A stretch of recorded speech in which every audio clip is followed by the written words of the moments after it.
কিছুদিন আগে আমরা গেছিলাম বর্ধমান, আর বর্ধমান পৌঁছেই আমরা প্রথমেই চলে গেছিলাম রামপ্রসাদের লস্যির দোকানে। তবে প্লিজ কেউ এটা ভেবো না যে আমরা লস্যি খেতে বর্ধমান গেছি। আমাদের মূলত যাওয়ার ছিল মিলন ভবন ম্যারেজ হল। সেদিন ওখানে একটা উপনয়নের অনুষ্ঠান ছিল, তো সেটা অ্যাটেন্ড করতেই বেসিক্যালি আমাদের বর্ধমান যাওয়া। আমরা যখন ওখানে পৌঁছই তখন বাজে প্রায় 11:15। ডেকোরেশন সবেমাত্র কমপ্লিট হয়েছে।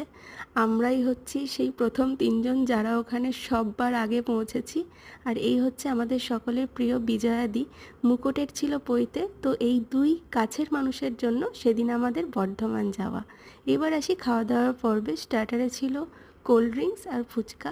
মেন কোর্সের মেনু কার্ড আমি তোমাদের সাথে শেয়ার করে দিচ্ছি, আইটেমগুলো ভিডিওতে দেখিয়ে দিচ্ছি। প্রথমেই দিয়ে দিয়েছিল চিকেন স্যাটে আর স্যালাড, তারপরে দিয়েছিল সাদা ভাত, মুগ ডাল, আলুর চিপস, আলু পটল চিংড়ি, তারপরে দিয়েছিল বাসন্তী পোলাও আর মাটন কষা, তারপর ছিল চাটনি, পাঁপড়, দু রকমের মিষ্টি, মিষ্টি দই আর মাউথ ফ্রেশনার। আমাদের যেহেতু দুটো ট্রেন ধরার ছিল, তাই খাওয়া দাওয়া করে খুব তাড়াতাড়ি চলে এসেছি।